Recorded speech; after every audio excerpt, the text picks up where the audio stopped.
Student, आज हम करेंगे electric potential due to a point charge. फिलहाल हमारा चैप्टर चल रहा है electric potential and capacitance chapter 2। इससे पहले हम इलेक्ट्रिक पोटेंशियल कर चुके हैं और इलेक्ट्रिक पोटेंशियल डिफरेंस कर चुके हैं। और आज का टॉपिक क्या रहेगा हमारा? पोटेंशियल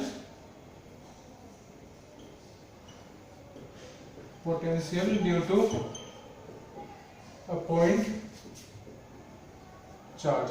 ठीक है, पॉइंट चार्ज मतलब जो काफी स्मॉल हो कंपेरेबल टू डिस्टेंस जहां पर हम उसको फाइंड कर रहे हैं। अब आपने इससे पहले पॉइंट चार्ज की इलेक्ट्रिक फील्ड फाइंड करी थी। पॉइंट चार्ज की इलेक्ट्रिक फील्ड, मान लो यहाँ पर ये क्यू चार्ज है, ठीक है, तो क्यू चार्ज की जो इलेक्ट्रिक फील्ड है बेटा, उसका फॉर्मूला के क्यू अपॉन आर स्क्वायर होता है। ये हमें पता है पहले से इलेक्ट्रिक फील्ड का फॉर्मूला।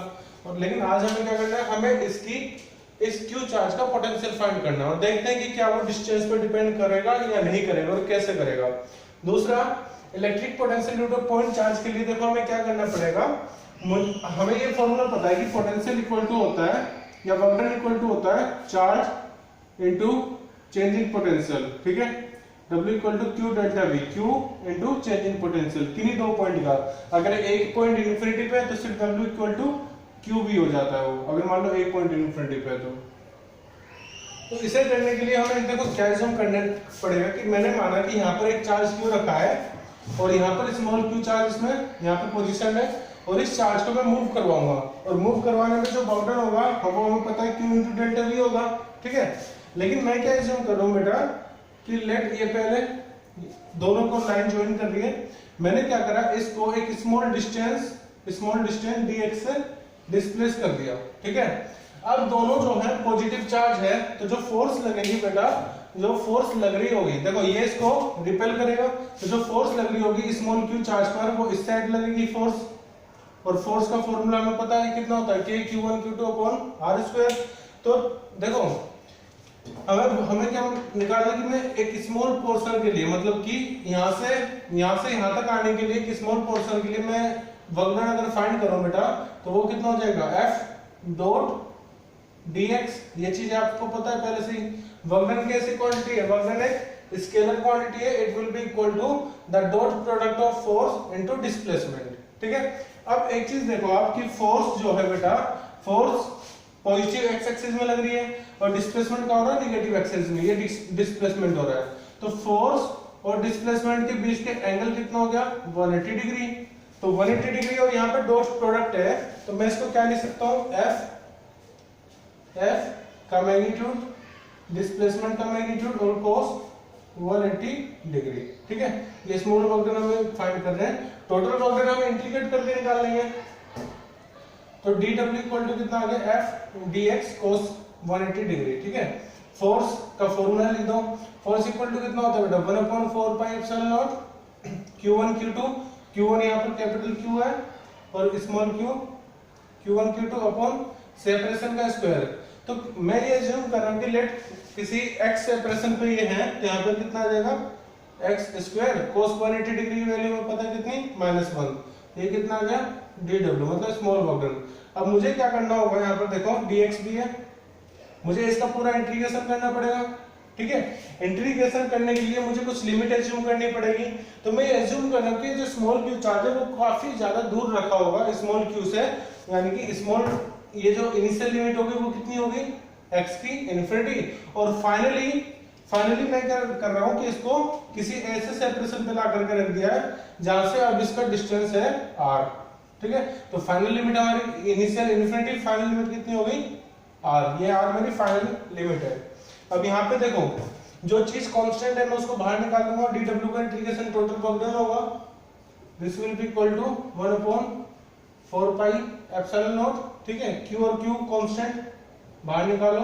इंटीग्रेशन तो मैं यहाँ पे सिर्फ x स्क्वायर के रेस्पेक्ट में कर रहा हूँ, -12 आएगा, अंदर बचेगा 1/x² इनटू dx और लिमिट इन्फिनिटी से लेकर के r तक। अब 1/x² का इंटीग्रेशन आपने क्लास 11th में सीखा होगा, मैं फिर से बता देता हूँ कि मान लीजिए आपको इंटीग्रेशन करना है x की पावर n का dx के रेस्पेक्ट में, तो उसका फॉर्मूला होता है x की पावर n+1/n+1। यहाँ पर क्या है, यहाँ पर है 1/x² और 1/x² को मुझे इंटीग्रेशन करना है तो मैं लिख सकता हूँ x की पावर -2 dx और इसका इंटीग्रेशन कितना आएगा, x की पावर -2 + 1 -2 + 1 यानी कि x की पावर -1/-1 या फिर -1/x। ठीक है, तो सिंपली मैं आपको कहूं कि 1/x² dx का इंटीग्रेशन कितना आएगा, -1/x। तो यहाँ पर हम आगे देखो क्या ले सकते हैं, इसका जो इंटीग्रेशन है वो हमें करना है टर्म का। तो वर्क डन इक्वल टू आ जाएगा बेटा W equal to 1/4πε0 Q into Q। ठीक है, और ये इंटीग्रेशन करके कितना आ गया, -1/x। ठीक है, अब लिमिट पुट करो, इन्फिनिटी से लेकर के r तक हमारी लिमिट है। फिर इसको मैं बाद में लिखूंगा। तो वर्क डन इक्वल टू कितना है हमारा, W equal to 1/4πε0 small q into capital Q।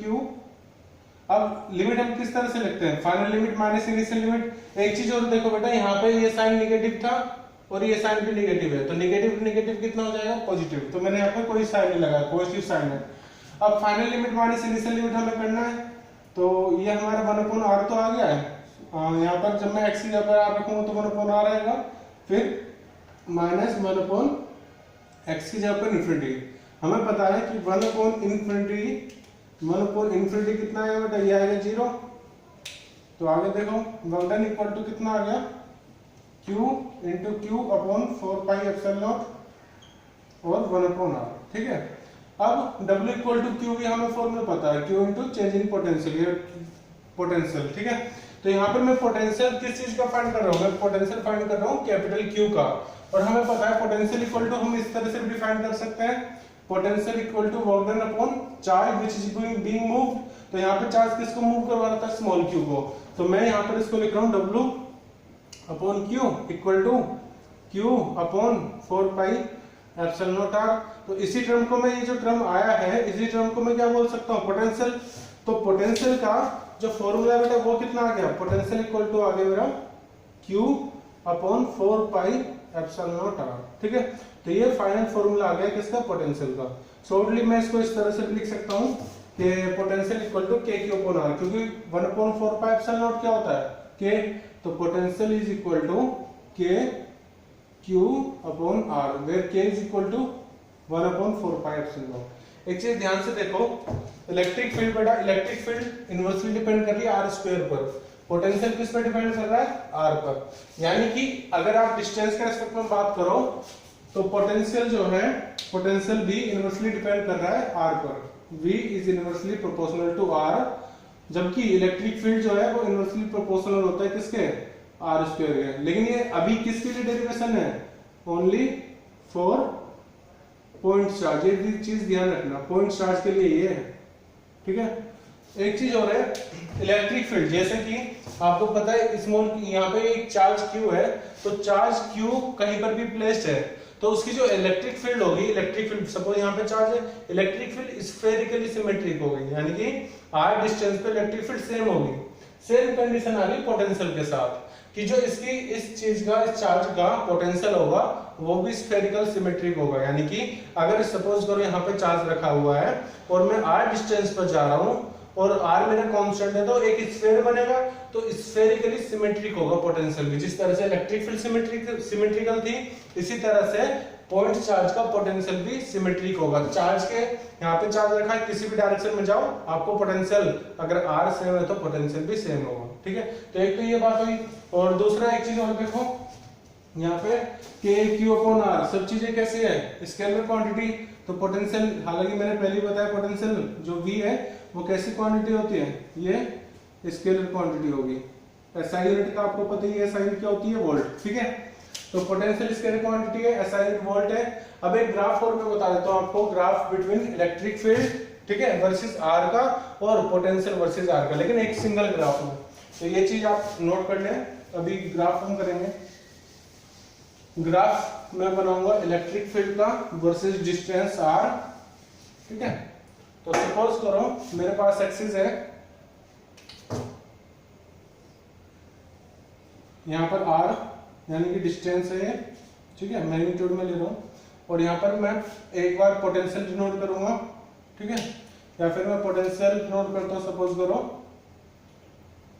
Blue से, सॉरी यहाँ पे पोटेंशियल क्या है, मैंने ब्लू मार्कर से डिनोट कर रहा हूँ, तो 1/r पे डिपेंड कर रहा है। तो जैसे जैसे r की वैल्यू इंक्रीज होगी पोटेंशियल भी आपका डिक्रीज होता जाएगा, ठीक है। अब अगर मैं मान लीजिए ब्लैक कलर से मैं डिनोट कर रहा हूँ इलेक्ट्रिक फील्ड को, तो इलेक्ट्रिक फील्ड में क्या होगा बेटा, इलेक्ट्रिक फील्ड भी डिक्रीज तो होगा लेकिन फास्टली डिक्रीज होगा, ठीक है। तो इलेक्ट्रिक फील्ड का जो ग्राफ आएगा वो कुछ इस तरह से होगा कि it will B decreases fastly. तो ये दोनों में फर्क होगा, किसका ग्राफ है, इलेक्ट्रिक फील्ड का और ये पोटेंशियल का। तो इस तरह से दोनों ही ग्राफ इनवर्सली डिपेंड कर रहे हैं r पर, लेकिन इलेक्ट्रिक फील्ड फास्टली डिक्रीज होगा, पोटेंशियल धीरे धीरे डिक्रीज होगा, 1/r पे डिपेंड कर रहा है वो भी, ठीक है। तो दो चीज आपको ध्यान रखना है, फॉर्मूला v = kq/r ग्राफ जो कि इस तरह का मैंने बनाया हुआ है, और एक ये चीज तो क्या आपको पता है कि पोटेंशियल स्केलर क्वांटिटी है, ठीक है। तो आज की वीडियो में हम इतना ही करेंगे, नेक्स्ट वीडियो होगी जो जिस पर हम सिर्फ न्यूमेरिकल करेंगे, ठीक है। Okay bye, thank you.